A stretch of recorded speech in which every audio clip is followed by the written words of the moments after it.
My name is Audrey Whitmore.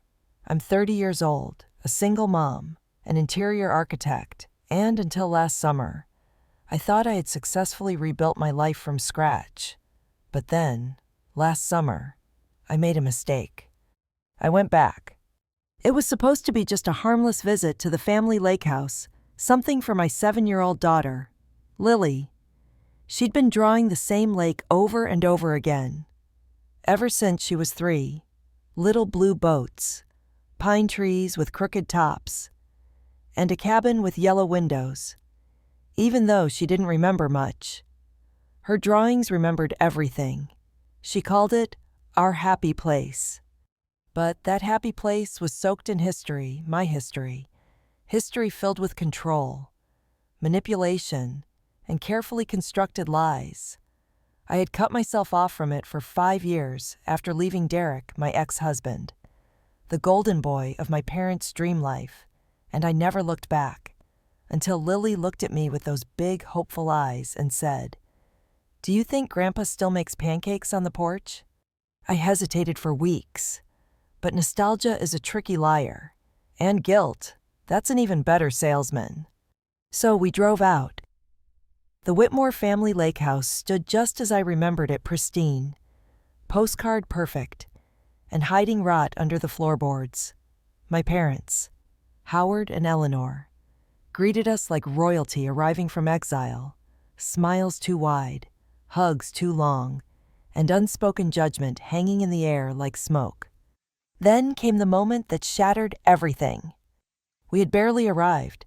I was unpacking Lily's suitcase, arranging her sketchbooks and her teddy bear in the guest room upstairs. I heard voices downstairs laughing, footsteps, the clinking of glasses.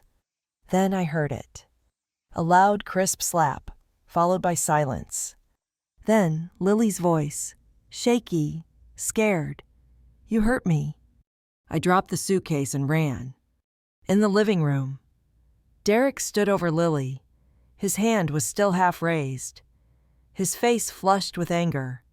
Lily's cheek was red, violently red, with the outline of his palm blooming like a bruise in progress. My daughter, 7 years old, slapped across the face by her father. Natalie, my younger sister, stood frozen with a cocktail in her hand. My mother was seated nearby, stirring her tea. Neither of them moved. No one moved except me. I scooped Lily up, held her trembling body to my chest. Derek didn't apologize. He didn't flinch. He looked at me and said, "She backtalked your father. Someone has to teach her discipline." That moment, it wasn't rage that hit me first. It was clarity, blinding, absolute, surgical. They had chosen him, again, and I was done asking for their love. I was ready to take back my name. Before I take you deeper into the hellfire I crawled out of and the fire I brought down upon them, please do me a favor. If you've ever been gaslit by your own family, if you've ever been blamed for being too emotional while watching your child be hurt, hit that like button, subscribe, and tell me in the comments where you're watching from. Because this isn't just my story. It's our story. And trust me, you're going to want to stay till the end. From the outside, we were an American legacy.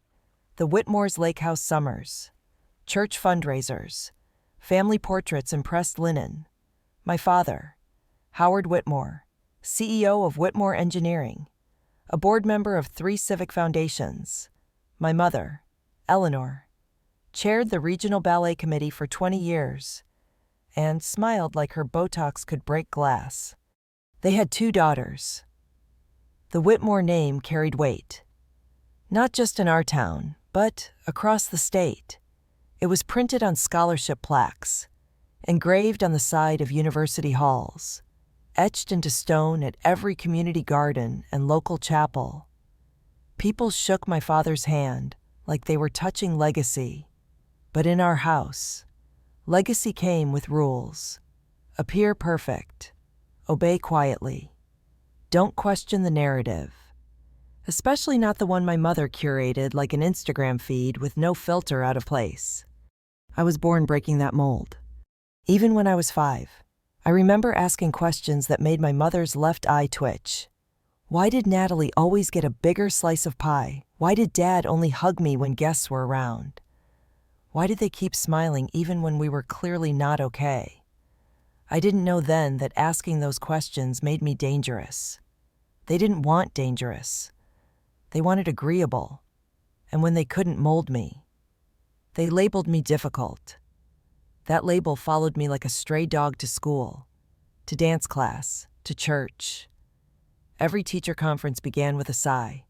Every birthday party was shadowed by a warning. Please behave this time. Natalie would always smile politely, wear pastel, and never speak unless spoken to. She was their masterpiece. I was their mistake. At 17, I made the mistake of confiding in my mom about a boy I liked, a boy she didn't approve of. The next week, I was on a plane to Vermont, headed to the Ridge, a so-called behavior camp for girls who had lost their way. I spent 8 weeks waking up at 5 a.m., doing manual labor in silence, journaling my path to compliance, and repeating affirmations I didn't believe in. When I came home, I was thinner, quieter, and terrified of myself. But the seed of rebellion had only gone underground. It would come back stronger, smarter, more calculated. I met Derek when I was 19. During a summer internship, my father arranged at one of his client firms. He was 5 years older, charming in that boardroom-groomed way, buttoned shirt, slick hair, self-assured confidence. My parents adored him instantly. My mother said he had strong bloodlines. My father practically welcomed him into the family with a handshake and a brandy glass. I liked the way Derek looked at me like I mattered. I didn't realize he looked at everyone that way until he got what he wanted. The engagement was fast-tracked. The wedding planned before I finished my junior year. I walked down the aisle in a custom lace gown, hearing whispers of finally, Audrey's settling down. What I didn't realize then was that I wasn't settling down, I was being set up. The early days of marriage were a blur of brunches, fundraising galas, and my parents' proud eyes watching us like prize racehorses. Derek was polite in public, patronizing in private. He commented on my outfits, critiqued my tone, joked that a woman with too many opinions makes a bad hostess. When I pushed back, he made it seem like I was overreacting. I started to believe I was. Gaslighting doesn't feel like fire. It feels like fog. You don't see it. You lose yourself in it. Then came Lily. She arrived like sunlight through a cracked window, unexpected. Warm. Impossible to ignore. For 9 months. Derek was distant. He said he had client deadlines. He didn't attend a single prenatal appointment. When I went into labor, he was in Chicago at a finance retreat and didn't catch the first flight home. He met Lily the next morning, held her like a loaf of bread, then handed her off to a nurse and answered a phone call. I looked at that moment over and over for years, wondering if that was the second I knew deep in my bones that I'd raise this child alone. But I tried. God, I tried. For 5 years, I played the role, good wife, polished hostess, gracious daughter. I hosted birthdays with color-coded themes. I posed for family holiday photos where we all wore matching sweaters. I even kept Derek's secrets, the temper, the icy silences, the way he grabbed my wrist once when Lily spilled juice on his laptop, hard enough to leave a mark. That night, while Lily slept, I stared at the bruise and felt something cold bloom in my chest. Not fear, resolve. I filed for divorce the next morning. The backlash was instant. My father told me I was burning the whole village just because one house caught fire. My mother sobbed like I'd died. Natalie stayed neutral, silent as always. But Derek didn't fight for custody. He didn't ask for visitation. He didn't even show up to the final court date. He told my parents I had manipulated the courts, and they believed him. So I disappeared. I rented a studio apartment, took freelance gigs designing boutique cafes and small lofts. I potty-trained Lily between meetings, read zoning laws while she napped on my lap, and turned the spare room into a home office using IKEA hacks and desperation.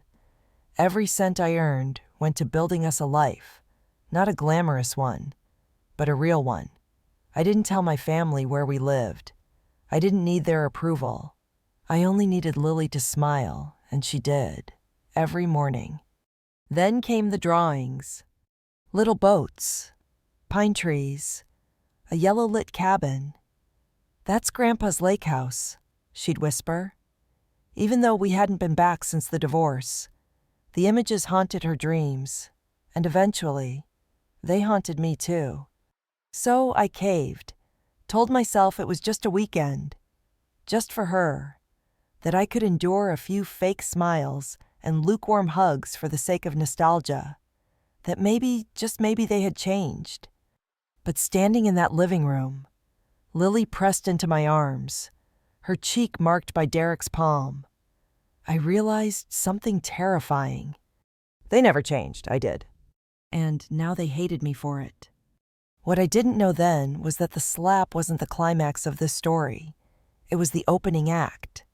The truth would come later, in hushed voices and hidden microphones. And when it did, it would be louder than any scream. Because some secrets rot in silence until you hit record. The morning after the slap was eerily quiet. The lake was still, the air heavy with southern humidity, and the kind of silence that comes after something unforgivable.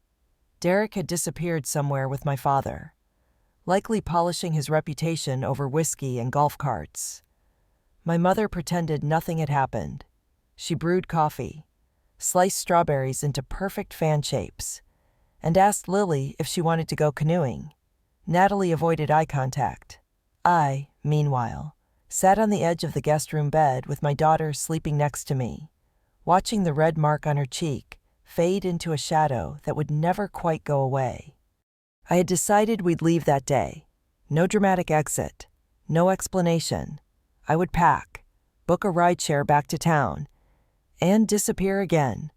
I had done it once. I could do it again. But then Paul knocked on my door. Paul was the hired videographer for the weekend, a freelancer my family had brought in to document the Whitmore Legacy summer reunion, complete with testimonials, drone shots, and a scripted message from Howard Whitmore himself. Paul was quiet, polite, early 30s, wore neutral tones and avoided drama. We'd barely spoken. That morning, though, his knock was hesitant, almost apologetic. He handed me a small flash drive. No words, just, "I thought you should have this." When he left, I plugged it into my laptop. My hands were shaking not from fear, but from the sheer weight of exhaustion. I expected boring dinner footage, maybe some awkward interviews. But what I found, what I heard, was rage.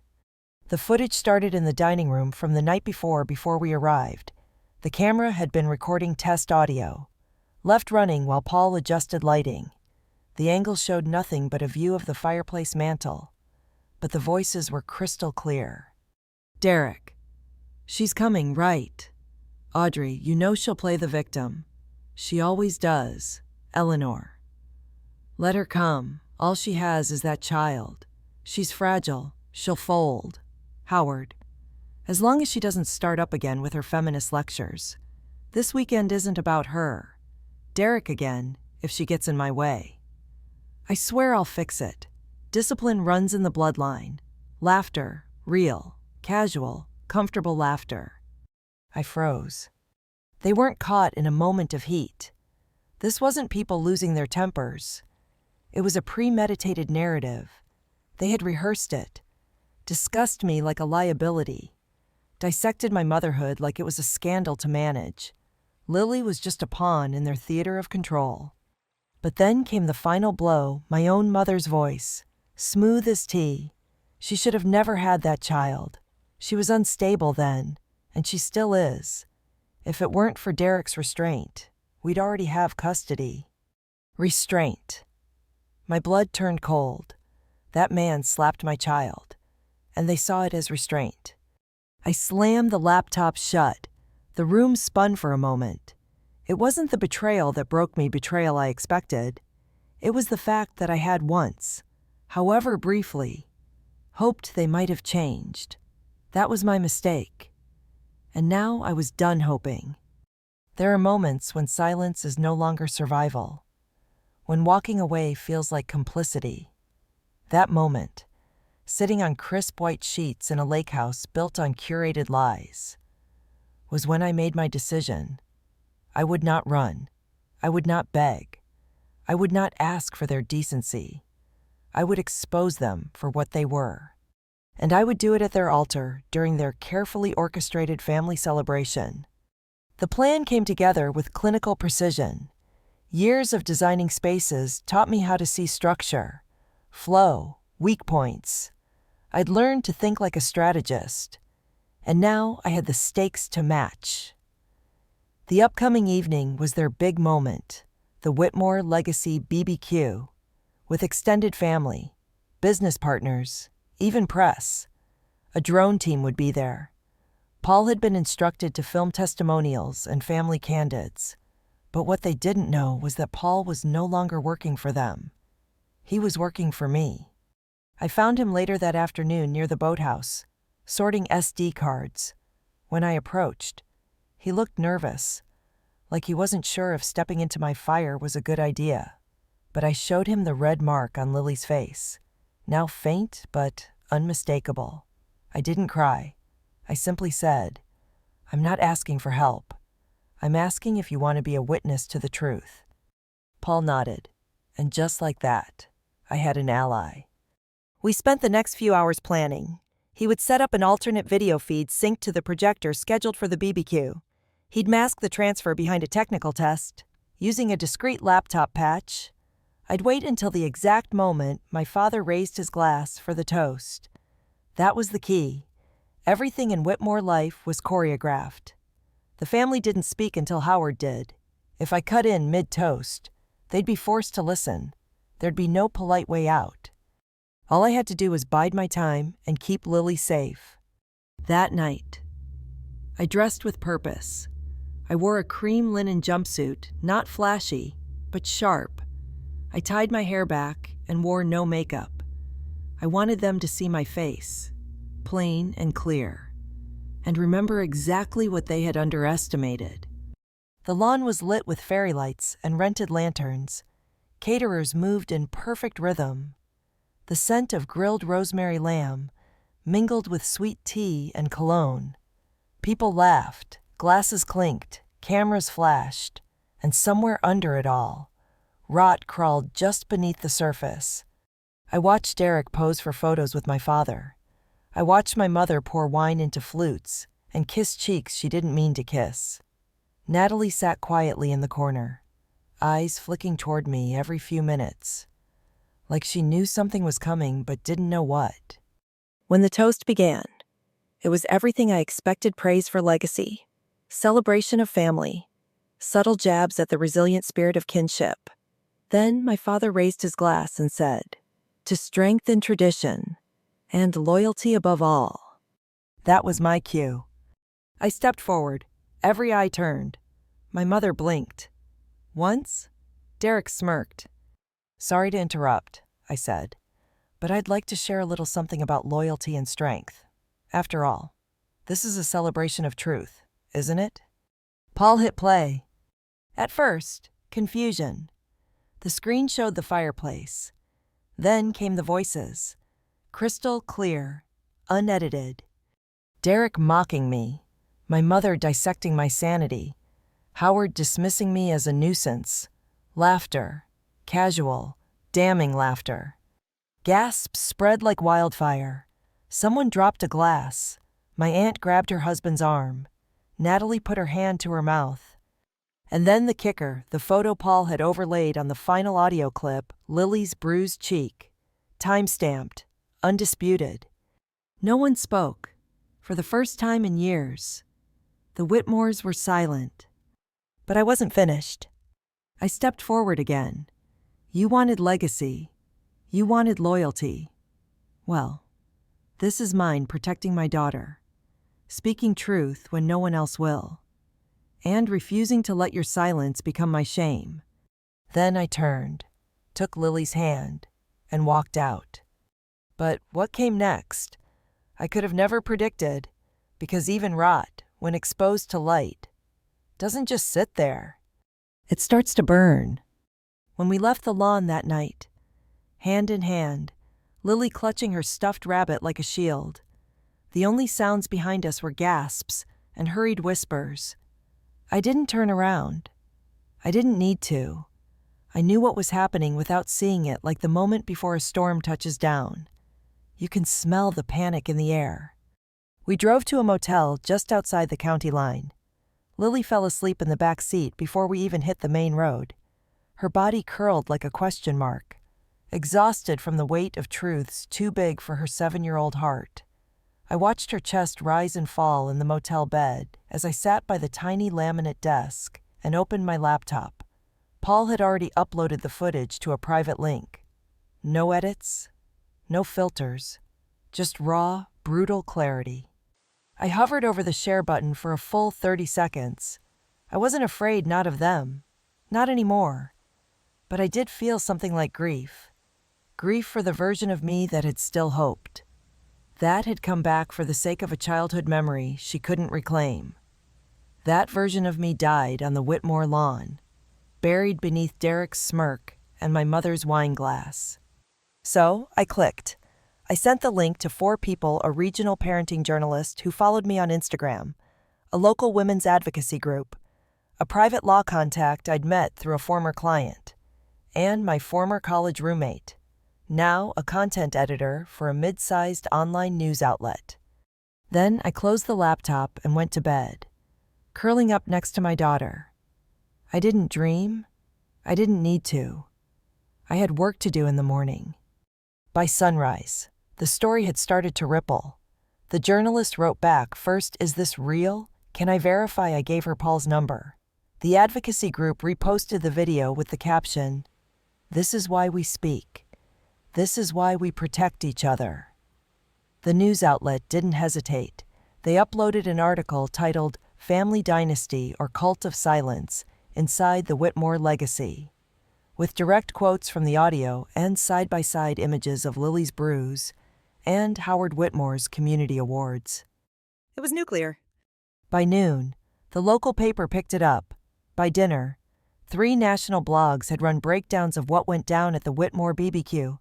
By the following evening, the hashtags were trending: #ProtectLily, #Whitmore Files, #No More Silence.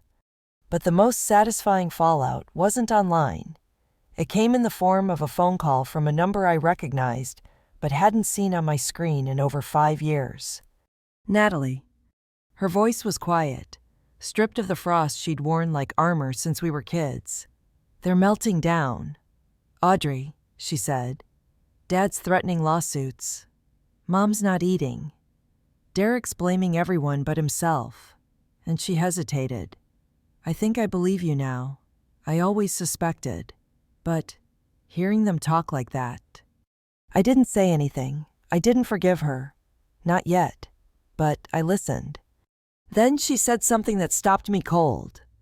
"Did you know Dad was filing for guardianship of Lily next month? He's been building a case behind your back, citing instability, lack of extended family support. The usual garbage." The silence between us wasn't empty, it was electric. He was going to try to take her. They weren't just content with humiliating me, they wanted control, full custody, legacy insurance. And now I had exposed them just in time. Natalie offered to help. She sent screenshots of texts, old emails, even a photo of a handwritten note Eleanor had left on her desk. "Once Lily is legally with us, we can rebrand Audrey's outburst as mental instability." They had planned this, calculated it. Every smile they gave Lily had been counterfeit, part of a long game to absorb her into their machine. I forwarded everything to my lawyer, who filed a cease and desist and began preparing emergency protections. Paul, now fully invested, helped me document everything. We created timelines, compiled witness lists, structured files with the precision of a criminal case. I had no interest in court battles. I wanted shields, not swords. But if they pushed, I was ready. And oh, did they push? 3 days after the video went viral, Derek released a public statement. He denied everything, claimed the audio had been doctored, and accused me of defamation and manipulation. My father followed with a somber press release about family privacy and distorted narratives. But here's the thing about digital receipts, they don't lie. Paul went live on his own channel with full footage. He presented his raw files, time-stamped, location-tagged, and synced with ambient audio from other devices in the room. Then he added something no one expected: additional B-roll overheard moments, passive-aggressive remarks from Eleanor, and footage showing Derek pulling Lily's arm during a family photo. The internet turned fast. Sympathy shifted. The Whitmore name, once synonymous with wealth and tradition, became code for facade and failure. Sponsors dropped my father's company. Derek's employer launched an internal investigation. My mother's board positions went under review. I used to think revenge was a moment in explosion, a reckoning, a single strike that landed and then ended, like a well-aimed punch to the chest of someone who had broken you. But real revenge, true poetic justice, is not a single act. It's a process, not just the tearing down, but the standing up, the clarity, the rebuilding. It's what comes after the fire. When you look at the wreckage and say, "This ends with me. I will not become them." 3 weeks after the infamous Whitmore BBQ, I was invited to a podcast called Reframed Women. The host, Ivy, was a journalist known for interviewing survivors of generational trauma and emotional abuse. She didn't ask about the viral video or the trending hashtags. Her first question was, when your daughter got slapped, what went through your mind in that exact moment? And I told her the truth. I didn't feel rage, not immediately. I felt tragedy. I saw a cycle playing out in real time. I saw myself at 7, standing at the top of the stairs, watching Natalie cry because our father had forced her to skip dinner over a spilled glass of water. I saw our mother folding napkins, silent, as if silence was the only power she had left. The podcast aired 3 days later. Within an hour, I had over 1,000 messages, not just from women, but from men, teenagers, even elderly listeners.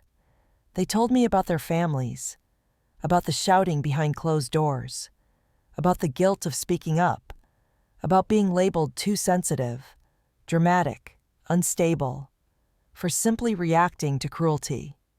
That's when I understood my story wasn't just mine anymore. I began writing not as a victim, but as a survivor. I documented everything, not through grief, but through the eyes of a designer. I treated it like a blueprint every moment, every manipulation, every passive-aggressive smile I once thought was love. And then, I decided to turn it into a book, not a memoir soaked in pain, but a survival guide. Title, How to Leave the House That Raised You Wrong. A roadmap for those raised in silence. A flashlight for those trapped in curated family myths. It took 6 months to finish. In that time, I moved to a small coastal town where Lily could run barefoot on the sand without someone telling her she was too wild. I taught her emotional vocabulary. I showed her how to set boundaries, how to say no without guilt. I started teaching design online. I created a support group for single mothers working in creative industries. I turned experience into skill, pain into purpose. One day, while reviewing student projects, I got an email from Natalie. No excuses, no apologies, just a quiet letter explaining she had moved out of our parents' house, was living in a small apartment with a rescue cat, and was seeing a therapist weekly at the end. She wrote, You don't have to forgive me, but I hope Lily grows up never being afraid of becoming her mother."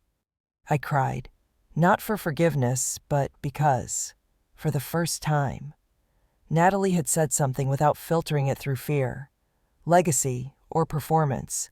She was honest. As for my parents, they vanished from public view after a second clip leaked footage of my father yelling at a waiter during a charity dinner for incompetently presenting the wine. Eleanor stepped down from every board. Howard's firm was quietly acquired and renamed. Derek lost his job, and his second wife filed for divorce after discovering past records of abuse, mine and another woman's from his college days. None of them went to jail. None of them publicly apologized. But they lost what they valued most, control over the narrative. And I reclaimed what they tried to bury: my name, my voice, and my right to define what family means. At a live webinar a few months later, someone asked me, "If you saw your parents again, what would you say?" I answered without hesitation, "Thank you, because if you hadn't broken me, I would have never had to build something this strong in its place." On Lily's 8th birthday, she asked me, "Mom, do you still have a family?" I bent down to her level, looked her in the eye, and said, "Yes, it's you, it's me, and it's anyone who loves us without conditions."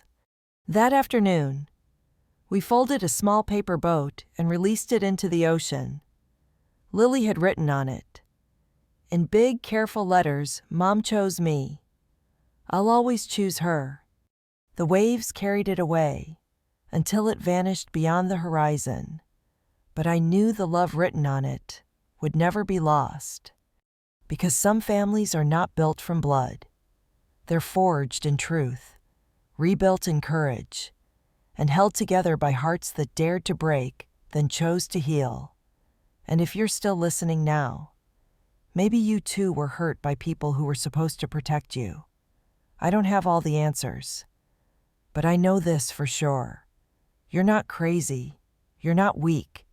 You're not alone. And you can absolutely begin again.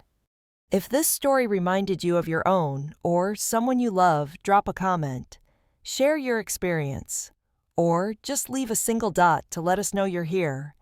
Subscribe to this channel so you don't miss the next story of survival, rebirth, and hard-won freedom. And remember, if you've ever been called too emotional, maybe that just means you felt what others were too afraid to feel.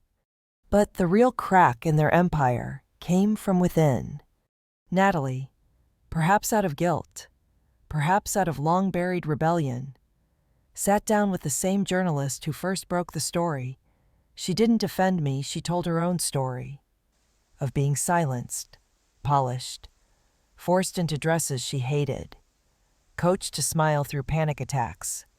She shared therapy records, childhood diary entries, photos of bruises from discipline handed down by Howard when she was 13. Her story detonated like a second bomb.